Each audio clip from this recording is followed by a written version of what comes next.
نحمده ونصلي ونسلم على رسوله الكريم اما بعد فاعوذ باللہ السمیع العلیم من الشیطان الرجیم بسم اللہ الرحمن الرحیم۔ آج ہم سورۃ آل عمران کی آیت نمبر 112 اور 113 پڑھیں گے۔ تو اس سے پہلے اللہ تعالیٰ نے یہود کی کچھ برائیوں کو بیان فرمایا تھا، تو یہیں سے ان گناہوں کے نتائج کو بیان کیا جا رہا ہے۔ اللہ تعالیٰ نے ارشاد فرمایا، ضربت مسلط کر دی گئی یا چھاپ دی گئی، علیہم ان پر، الذلۃ ذلت، اینما ثقفوا جہاں بھی وہ پائے جائیں، الا بحبل من اللہ مگر دست آویز اللہ سے، اور حبل من الناس دست آویز لوگوں سے، وباء اور وہ لوٹے، بغضب من اللہ اللہ کے غضب کے ساتھ، وضربت اور چھاپ دی گئی، علیہم ان پر، المسکنہ مسکنت، ذالک یہ، بأنہم اس سبب سے کہ انہوں نے، کانوا یکفرون وہ انکار کیا کرتے تھے، بآیات اللہ اللہ کی آیات کا، وَيَقْتُلُونَ الْأَنْبِيَاءَ اور وہ قتل کرتے تھے انبیاء کو، بغیر حق نا حق، ذالک یہ، بما عصوا اس سبب سے کہ وہ نافرمان ہوئے، وَكَانُوا يَعْتَدُونَ اور وہ حد سے نکلنے والے تھے۔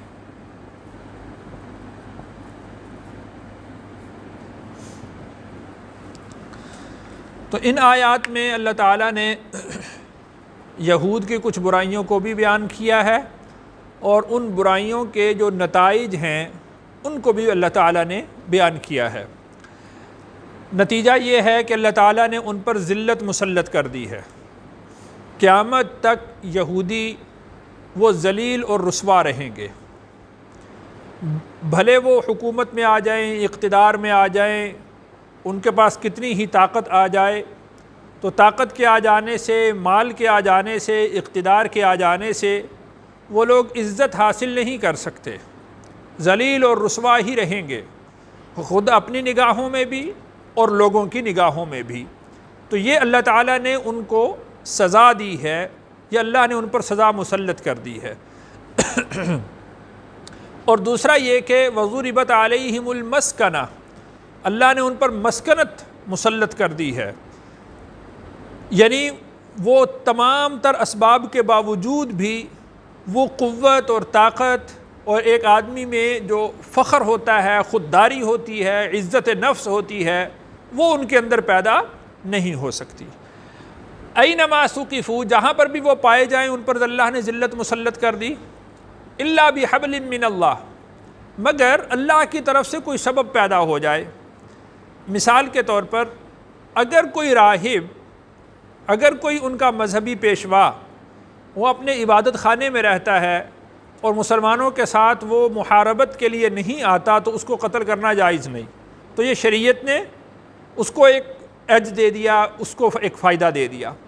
اسی طریقہ سے اگر کوئی نابالغ ہے تو اس کو قتل کرنا جائز نہیں ہے،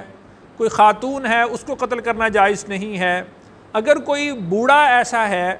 کہ جو محاربت میں نہیں آ سکتا اس کو قتل کرنا جائز نہیں ہے۔ تو یہ اللہ تعالیٰ نے ان کو کچھ یعنی یوں سمجھ لیں کہ آسانیاں دے دی، اللہ کی طرف سے ان کو کچھ پناہ مل گئی ہے۔ وَحَبْلٍ مِّنَ النَّاسِ، اور لوگوں کی طرف سے بھی پناہ ہو سکتی ہے۔ اس کا مطلب یہ کہ اگر کوئی وہ معاہدہ کر لیتے ہیں جنگ بندی کا تو پھر ان کو لوگوں کی طرف سے بھی وہ یعنی کچھ فائدہ مل جاتا ہے، اور چونکہ معاہدہ کی پاسداری کا اللہ تعالیٰ نے حکم دیا ہے تو معاہدہ کو توڑنے کی اجازت نہیں ہے، تو اللہ کی طرف سے بھی ان کو کچھ ایک فائدہ مل جاتا ہے جو شریعت نے بیان کر دیا ہے کہ ان کے مذہبی پیشواؤں کو، ان کے نابالغ بچوں کو، ان کی خواتین کو، ان کے ان بوڑھوں کو جو محاربت کے لیے نہیں آتے، ان کو قتل کرنا جائز نہیں ہے۔ اور اسی طرح اگر وہ معاہدہ کر لیتے ہیں تو معاہدے کے ماتحت بھی وہ اپنا تحفظ کر سکتے ہیں، وہ بچ سکتے ہیں۔ اس کے علاوہ ان پر ذلت مسلط کر دی گئی ہے، جہاں پر بھی وہ ملیں گے وہ چونکہ محاربت میں ہوں گے، محاربت کی وجہ سے پھر ان کو قتل کرنا جائز ہوگا۔ وَبَاءُوا بِغَضَبٍ مِّنَ اللَّهِ، اور وہ اللہ کے غصہ کے ساتھ لوٹے، اس لیے کہ انہوں نے جو افعال کیے ہیں وہ افعال ہی ایسے ہیں کہ جو اللہ کے غصہ کو دعوت دینے والے ہیں۔ آگے جس کو اللہ تعالیٰ نے ارشاد فرمایا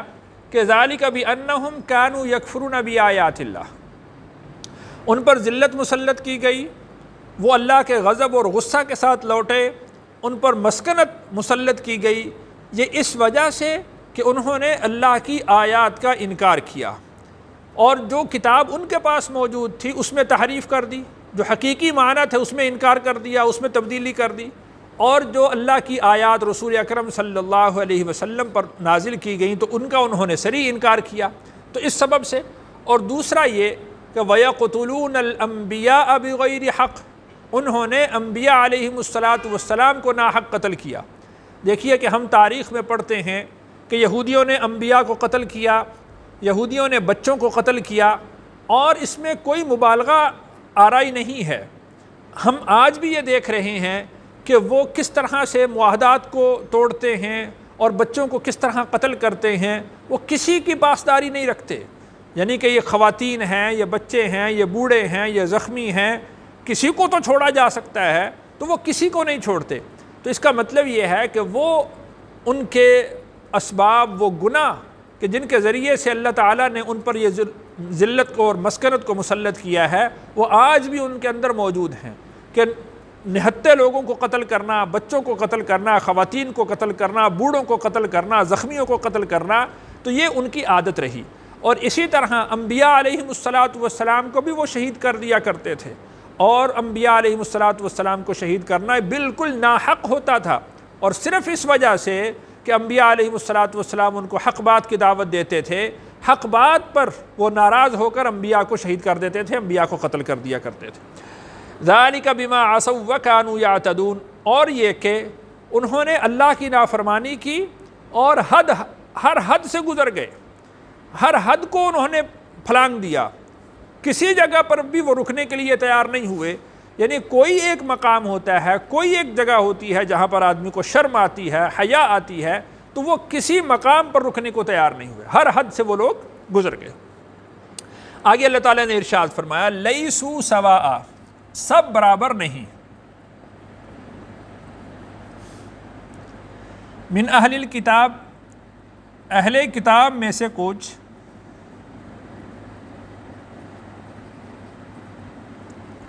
امتن، ایک گروہ ہے، قائمتن، جو قائم ہے،